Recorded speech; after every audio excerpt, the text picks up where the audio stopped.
What's going on, guys? Jacob Worth back here with another video of Jacob's Life in Vegas, coming to you guys on an absolutely glorious evening here with the sunset in Las Vegas. A little bit of breeze. My microphone should keep it away. Dog barking in the background. You guys might be able to hear them. But guys, go ahead, and if you haven't subscribed to the channel yet, please do so, because I got something today I'm going to talk about that really is going to bring in several different factors about Las Vegas. It's going to be talking about real estate, but several different factors as far as the Las Vegas economy here going forward. And for those of you that might be looking for a job or thinking about getting a job, I'm going to talk about that too in this video. So believe me, there's a lot more to come. So I want to talk about real estate here in Las Vegas, here in Southern Nevada, because I've had some people ask me about this, but because the prices, anybody who's been seeing the news at all has seen how prices have just gone up and up and up and up and up around here. So the median sales price for previously owned single family homes, which is the bulk of the real estate market, if you're looking to buy a home, was $405,000 in July, up 2.5% from the previous record high set in June. And that was 22.7% from July of last year.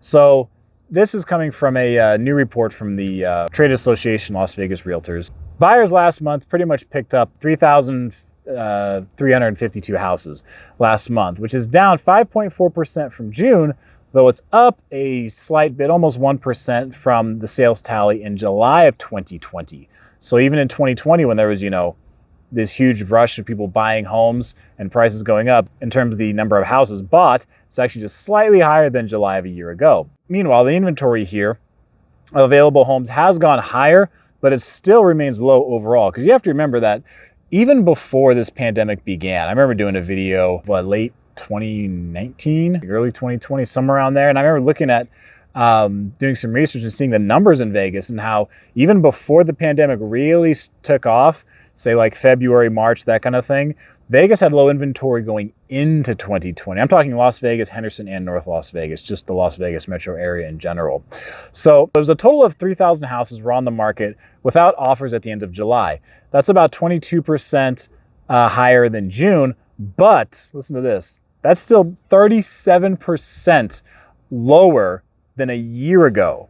So even though the inventory was up from, June to July, from July of a year ago, it's still more than a third lower than what we had. So the inventory is still low. It's getting a little better, but it's still plenty low around here. And you can really see that reflected in the prices, because when you take a look at the median home price by month so far we've had in 2021, in January was $345,000, February was $355,000, in March was $363,000, April was $375,000, May was $385,000, June was $395,000, and July was $405,000 for the median home price.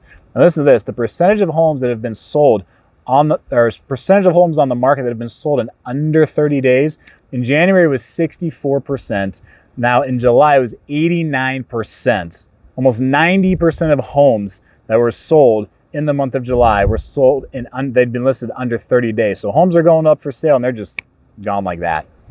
I mean, dude, it is a seller's market to say the least right now. Some of these sellers are cashing out pretty big.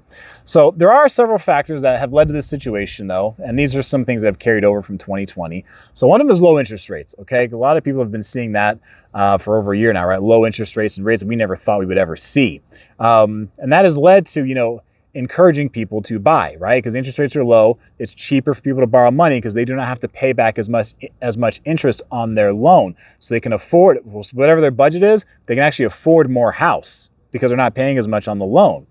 So a lot of that has led to an influx of buyers. It's encouraged people to buy really across America.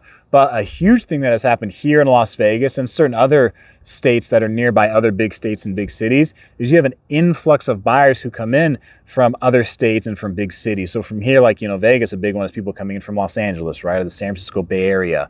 Other markets like Phoenix, Reno, I'm sure like Boise, a lot of other places, are dealing with the same thing. Where they have people who, no longer have to be physically present in their state to get their work done. A lot of them, they can do most of, if not all of their work teleworking.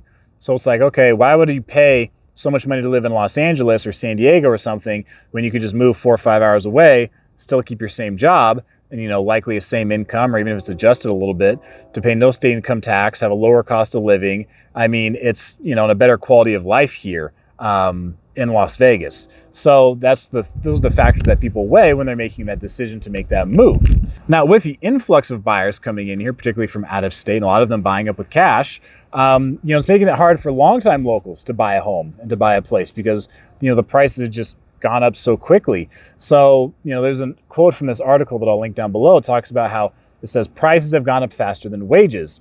Well, that's kind of an interesting factor because if you're talking about like Las Vegas's economy and really the national economy, I'll use the term weird. I'll say it's in a weird place because wages have gone up in Las Vegas because lots of businesses can't get people to work right now. So that's why a lot of them are paying these high wages. When I was up in Wells, Nevada, I took a photo of a gas station that was offering, I think it was $13.25 an hour in little old Wells, Nevada. That's what they were offering to pay because they just could not get people there because it's just a matter of supply and demand. A lot of these businesses need employees. So they're demanding like, hey, we want people to work. We need people to come work. But the supply of people willing to go work is not there. So the businesses are having to pay more for hourly wage. A lot of them are offering incentives. Like I know a place, it's a haircut place here in town, where one of their locations, they have several around the area, and one of them had to close on Monday because they didn't have enough people. They just did not have enough people to actually operate the store. And this place was offering like a $500 bonus after you work so many days as a new employee. I mean, the bonuses that the places are giving. I mean, the fact now here we have Uber and Lyft, all these long wait times because so many people, like they were making more money. They're making more money from state and federal unemployment than they did at their job. And not just here in Nevada, but other states as well. So when you have a situation like that, it can be bad for business.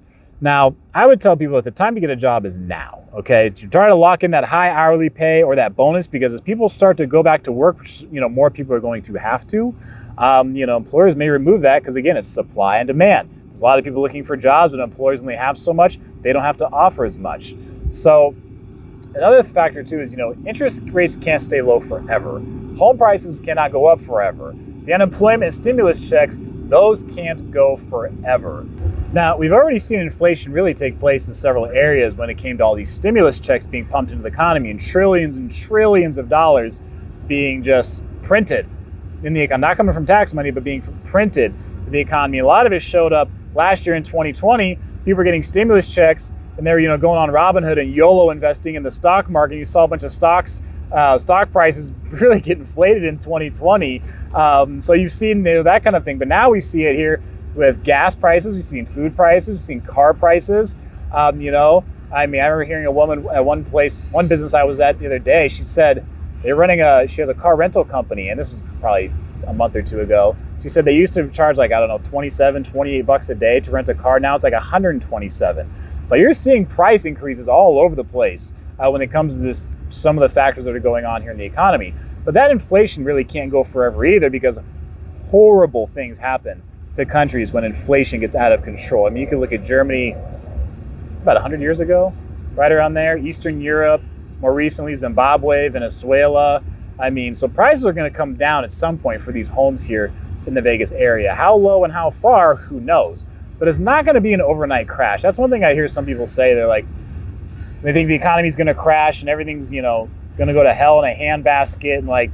And fortunately, the U.S. is not, Germany 100 years ago. It is not Zimbabwe. It is not Venezuela, okay?